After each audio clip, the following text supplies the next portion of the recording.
Je ne crois pas à la convergence des luttes. Non. Très franchement, non. Les colères sont diverses dans notre pays Je aujourd'hui. pense qu'il y a des colères qui s'expriment, on le voit, il y a une grève à la SNCF, il y a de l'agitation dans les universités. Enfin, je ne vois pas de point commun entre ces différentes expressions. Et je pense que la bonne méthode, c'est celle du gouvernement, c'est de traiter chaque sujet en apportant des solutions sur chaque problème. Ne confondons pas totalement la gauche sociale et les Français. Je pense que beaucoup de Français considèrent que nous avons été élus en responsabilité pour transformer le pays. Lorsque je suis à Tourcoing, les gens me disent « ne lâchez pas ».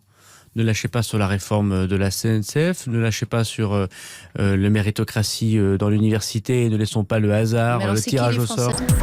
Cette date, elle a été décidée par la seule CGT, donc moi je réponds pas à une convocation, mais au-delà de ça, moi je crois pas à la convergence des luttes, je l'ai déjà expliqué. Nous, ce que nous cherchons, c'est d'atteindre nos buts. Et vous savez, aujourd'hui, il y a beaucoup de mécontentement, il y a beaucoup de revendications dans un certain nombre de secteurs. On peut prendre les secteurs des fonctions publiques, il y aura d'ailleurs une manifestation le 22 mai, mais on peut prendre aussi le secteur privé avec Carrefour, avec Solocar.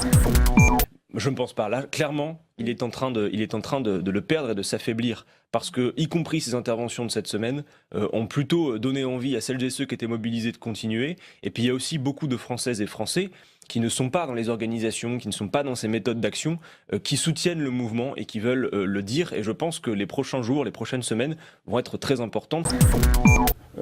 Il est fort, il est déterminé, personne n'en doute. Est-ce que ce qu'il propose est juste ? Le problème, c'est pas simplement Français commencent à en douter. Le problème, c'est pas simplement la méthode. Mais il y a les deux. Mais la méthode ne doit pas cacher le fond. Vous voyez, ce qui se joue en ce moment, ce n'est pas seulement le respect de l'ordre public et de l'autorité de la loi. Il y a des violences et il faut les condamner. Il y a un ordre public à respecter. Mais ce qui se joue est beaucoup plus profond. C'est l'avenir du service public. C'est l'avenir de 9000 km de lignes, si on parle de la SNCF.